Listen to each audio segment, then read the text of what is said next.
Welcome to Rajasthan study number 1। Rajasthan study number 1 आप सभी का स्वागत है साथियों। आज है 26 अगस्त और 26 अगस्त 2023 से राजस्थान करंट अफेयर व उनसे रिलेटेड जितने भी फैक्ट बनते हैं वो आज की सेशन के अंदर हम देखने वाले हैं। और सेशन आने वाली 2023 की एग्जाम की दृष्टि से वेरी इंपॉर्टेंट सेशन आज का रहने वाला साथियों। इसकी पीडीएफ प्राप्त करने के लिए राजस्थान स्टडी नंबर 1 टेलीग्राम को ज्वाइन कीजिएगा और वहां से इसकी पीडीएफ प्राप्त कर सकते हैं।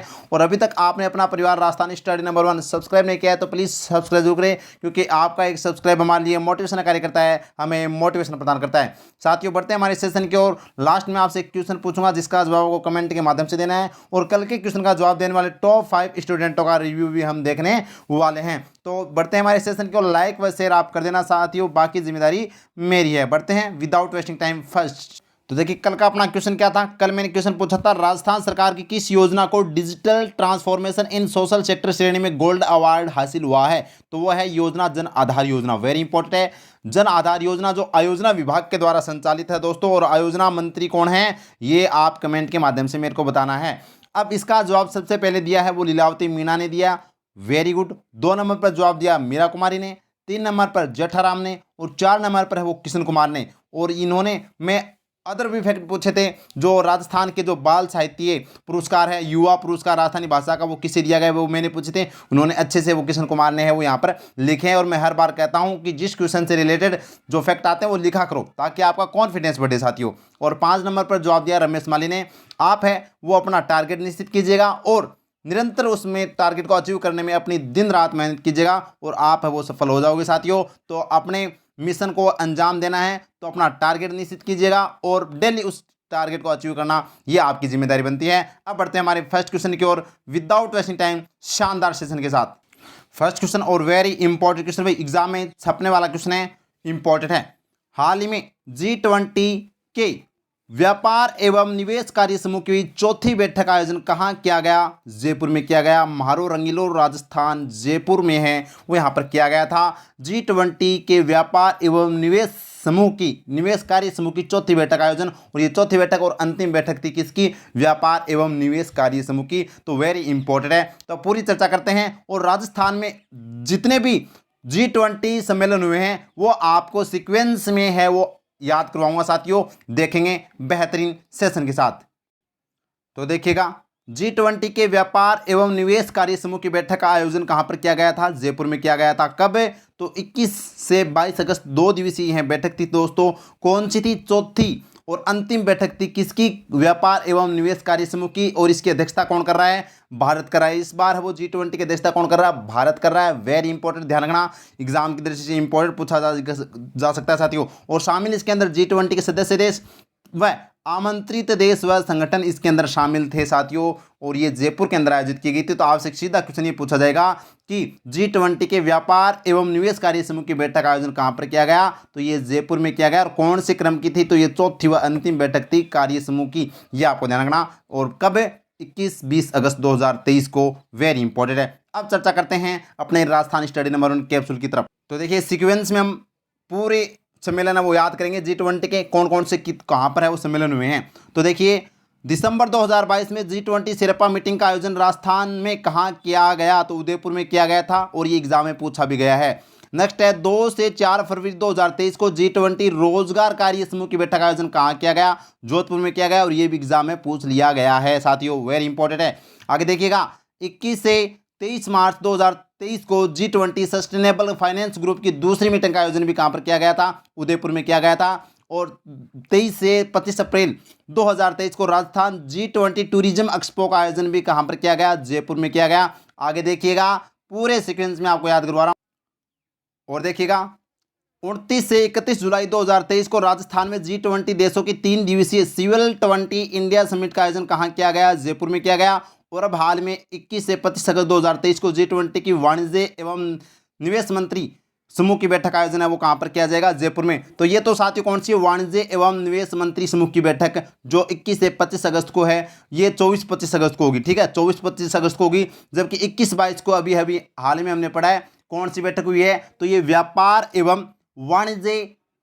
एवं निवेश कार्य समूह की बैठक है। जबकि ये कौन सी चल रही है? वाणिज्य एवं निवेश मंत्री समूह की बैठक। ये आपको ध्यान रखना, ये मंत्री समूह की है, ये ध्यान रखना, ये मंत्री समूह की है। जबकि वो हमने कौन सी पढ़ी है? कार्य समूह की, ये आपको याद रखना। अब बढ़ते हैं नेक्स्ट क्वेश्चन की ओर। नेक्स्ट क्वेश्चन, और ये भी एग्जाम में छपने वाला क्वेश्चन भाई, वेरी इंपॉर्टेंट क्वेश्चन है। आगे देखिएगा, क्वेश्चन अपना 2 है। 18 वर्ष से कम आयु के संकट में मौजूद बालक बालिकाओं की मदद के लिए बाल हेक नहीं भाई, हक है ये, बाल हक ई बॉक्स किस विभाग द्वारा स्थापित किया जा रहा है? तो बाल हक ई बॉक्स है वो अब यहाँ पर बालक बालिकाओं के लिए, तो बाल अधिकारिता विभाग। याद रखना, बाल अधिकारिता विभाग। और बाल महिला एवं बाल विकास मंत्री कौन है? तो ये कौन है? ममता भूपेश है। वेरी इंपॉर्टेंट, याद रखना। अब चर्चा करते हैं, सहकारिता विभाग के मंत्री कौन है? तो उदयलाल अंजना है। सामाजिक न्याय एवं अधिकारिता विभाग के मंत्री कौन है? टीकाराम जूली है। और शिक्षा विभाग के शिक्षा मंत्री कौन है? तो ये बी डी कल्ला है। अब इस क्वेश्चन से रिलेटेड देखते हैं, पूरी चर्चा करते हैं, एग्जाम की दृष्टि से इंपॉर्टेंट है।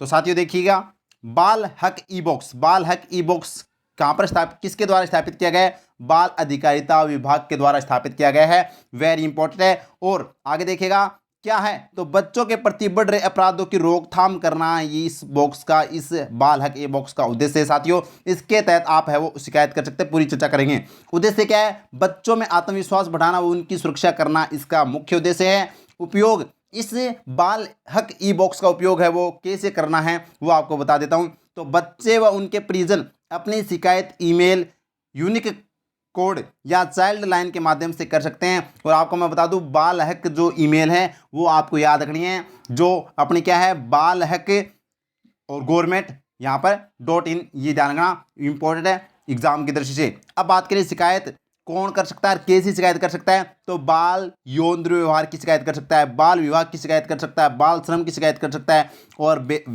जो भेदभाव किए जा रहे हैं बच्चों में और शारीरिक उत्पीड़न आदि की है वो यहाँ पर शिकायत है वो यहाँ पर की जा सकती है। किसके माध्यम से? बाल हक ई बॉक्स के माध्यम से। और ये बाल अधिकारिता विभाग के द्वारा स्थापित किया गया है। तो एग्जाम की दृष्टि से इंपॉर्टेंट भी पूछा जा सकता है। और आपको मैं बता दूं, बाल अधिकारिता विभाग और यहाँ पर आयोजना विभाग की दोनों की जो मंत्री कौन है? तो आयोजना विभाग, इन दोनों की मंत्री कौन है? ममता भूपेश है। और आयोजना विभाग की एक योजना है जन आधार योजना, जो मैंने कल क्वेश्चन पूछा था साथियों, इसको हाल ही में कौन सा गोल्ड अवार्ड दिया गया है, ये आपको ध्यान रखना, वेरी इंपॉर्टेंट है एग्जाम की दृष्टि से। अब बढ़ते हैं नेक्स्ट क्वेश्चन की ओर। और साथियों एक और मेरे को याद आया, 5-7 दिन पहले हमने पढ़ा था, महिला एवं बाल विभाग द्वारा, महिला एवं बाल विकास अधिकारिता विभाग के द्वारा एक योजना यानी अभियान चलाया गया था जिसका नाम है वात्सल्य योजना। कौन सी? वात्सल्य योजना। और ये क्या है दोस्तों? ये भी बच्चों को यहाँ पर है वो जो अभिभावक या फिर उनके माता पिता खत्म हो गए तो जो अभिभावक है उनके पालन पोषण के लिए 4,000 रुपये है वो यहाँ पर इसकी योजना के तहत वो दिए जाते हैं साथियों। ये भी इसका भी वो यहाँ पर बात करें तो फोस्टर केयर है वो अभियान वो शुरू किया गया है। किसके द्वारा? महिला एवं बाल विकास के द्वारा। यह आपको ध्यान रखना, ये भी हमने अच्छे से देखा था। तो देखिएगा नेक्स्ट क्वेश्चन, और इंपॉर्टेंट क्वेश्चन भाई, वेरी इंपॉर्टेंट क्वेश्चन है।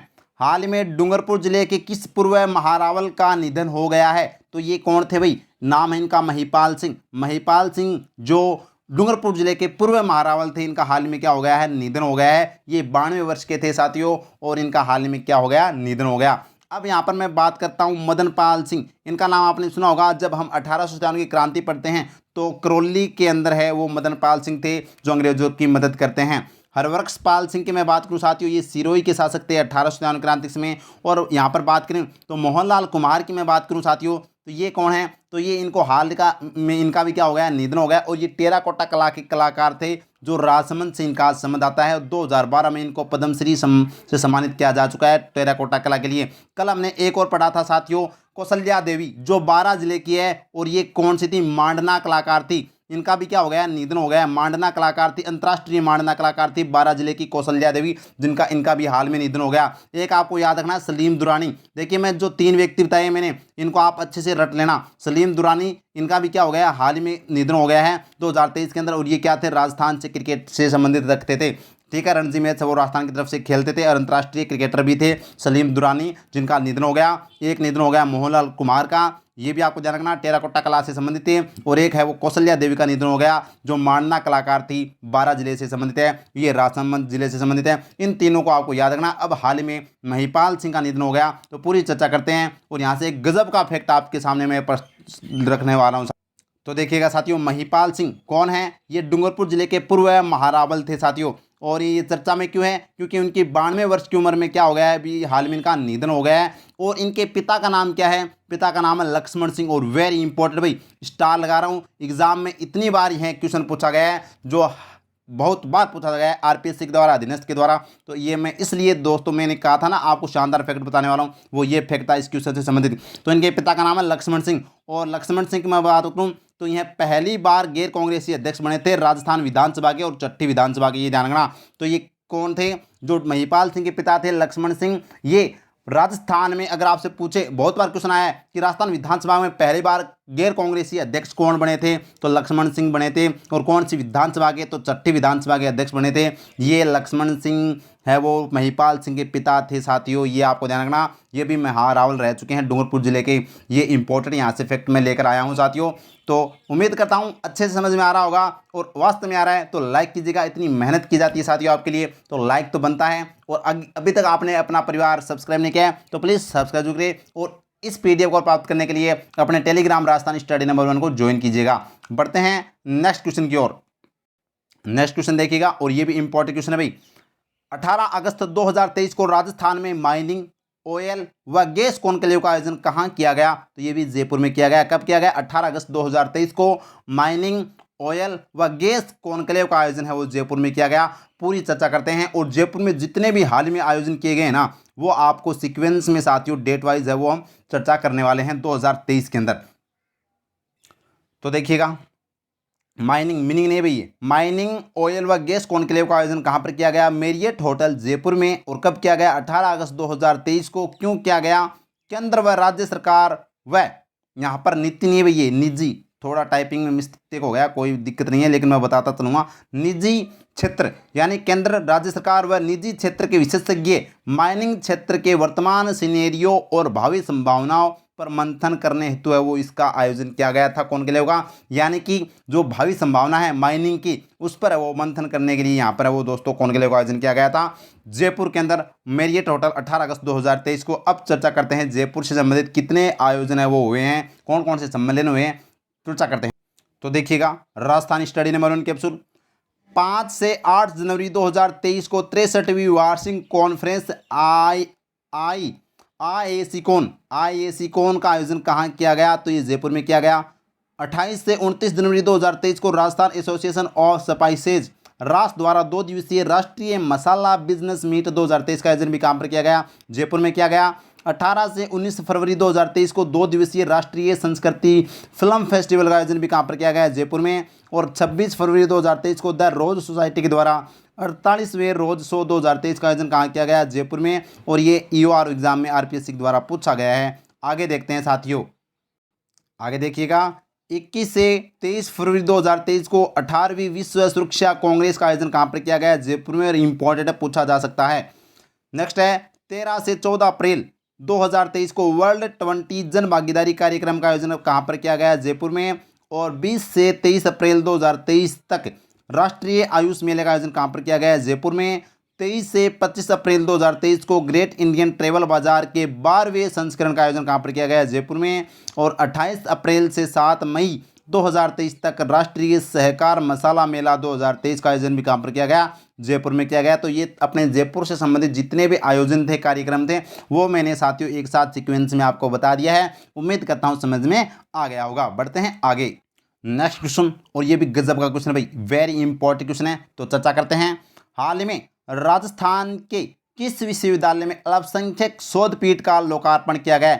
अल्पसंख्यक शोध पीठ का लोकार्पण है वो मौलाना आज़ाद विश्वविद्यालय जोधपुर में किया गया। वेरी इंपॉर्टेंट है। और किसके द्वारा? तो ये मंत्री हैं साले मोहम्मद, जो अल्पसंख्यक मंत्री हैं राजस्थान के, साले मोहम्मद के द्वारा है वो इनका वो लोकार्पण किया गया। किसका? अल्पसंख्यक शोध पीठ का, मौलाना आज़ाद विश्वविद्यालय जोधपुर के अंदर। अगर आपसे पूछे मोहनलाल सुखाड़िया विश्वविद्यालय में है वो किसका शोध पीठ का स्थापना की गई? तो आपको मैं बता दूं, संत पीपा शोध पीठ की स्थापना मोहनलाल सुखाड़िया विश्वविद्यालय उदयपुर में की गई। जबकि यहाँ पर मैं साथियों बात करूं तो यहाँ पर भारत का सबसे बड़ा पंचक्रम है वो यहाँ पर स्थापित किया जा रहा है। तो ये भी आपको ध्यान रखना, जो मैंने आपको बताया भी था साथियों।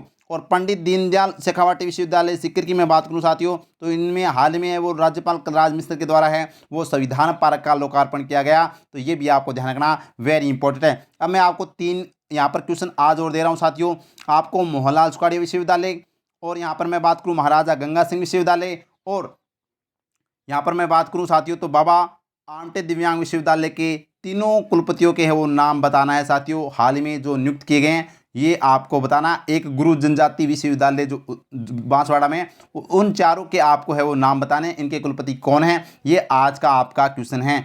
और आगे देखिएगा, तो देखिएगा अल्पसंख्यक शोध पीठ का लोकार्पण लोकार्पण किसने किया? श्री सालेह मोहम्मद द्वारा, जो अल्पसंख्यक मामलात व वक्फ मंत्री हैं। कहाँ पर? मौलाना आज़ाद विश्वविद्यालय जोधपुर के अंदर है वो अल्पसंख्यक शोध पीठ का है वो यहाँ पर लोकार्पण किया गया। वित्तीय सहायता कौन देगा? तो अल्पसंख्यक मामलात विभाग के द्वारा वो वित्तीय सहायता दी जाएगी। उद्देश्य क्या है? प्रदेश में अल्पसंख्यक समुदाय का उत्थान व समावेशी विकास करना मुख्य उद्देश्य है। और वेरी इंपॉर्टेंट है, मदरसा बोर्ड के अध्यक्ष कौन है? एमडी चौबदार है, ये भी आपको ध्यान रखना, वेरी इंपॉर्टेंट है। अब आपको यहाँ पर 3 शोध पीठ याद रखने। एक तो शोध पीठ हो गया अल्पसंख्यक शोध पीठ, जो कहाँ पर है? जोधपुर के अंदर स्थापित किया गया मौलाना आज़ाद विश्वविद्यालय में। एक आपको रखना है संत पिप्पा जो शोध पीठ है वो मोहनलाल चुकाड़िया विश्वविद्यालय में। और एक साथियों तेजाजी शोध पीठ है वो यहाँ पर मैं बात करूँ तो जय नारायण व्यास विश्वविद्यालय जोधपुर के अंदर स्थापित किया गया है, ये आपको ध्यान रखना। अब बढ़ते हैं आगे, और ये साथियों आज का प्रश्न आपके लिए है। हाल ही में भारतीय भूवैज्ञानिक सर्वेक्षण व आईआईटी रुड़की ने राजस्थान के किस जिले में 16.7 करोड़ साल पुराने शाकाहारी डायनासोर के जीवाश्म खोजे हैं? ऑप्शन बाड़मेर, जैसलमेर, बीकानेर, जोधपुर। तो कौन सा राइट आंसर होगा? कमेंट के माध्यम से बताना साथियों। और मैंने आपको जो 3 क्वेश्चन पूछे ना, 4 क्वेश्चन, एक तो आपको मोहनलाल चुकाड़िया विश्वविद्यालय कुलपति बताना है, एक गुरु जनजाति विश्वविद्यालय कुलपति बताना है, एक आपको बताना है महाराजा गंगा सिंह विश्वविद्यालय कुलपति, और एक साथियों यहाँ पर मैंने और पूछा था उसका भी कुलपति बताना, बाबा आमटे दिव्यांग विश्वविद्यालय का। तो ये 4 तो इसका जवाब देना है और इस क्वेश्चन का जवाब देना है। देखते हैं कौन पढ़ रहा है, कौन मेहनत कर रहा है, कौन दिन रात है वो एक कर रहा है। तो ये था आज का सेशन साथियों, उम्मीद करता हूँ समझ में आ गया होगा, और वास्तव में आया है तो लाइक कीजिएगा, ज़्यादा से ज़्यादा शेयर कीजिएगा, और अपने परिवार को अभी तक सब्सक्राइब नहीं किया तो प्लीज़ सब्सक्राइब जरूर करें, और अपने टेलीग्राम को ज्वाइन कर लीजिएगा, इंस्टाग्राम को फॉलो कीजिएगा। और साथियों आज शाम को 8 बजे अपनी क्लास आएगी, वो भी देखना न भूलें। धन्यवाद, जय हिंद, जय भारत माता की।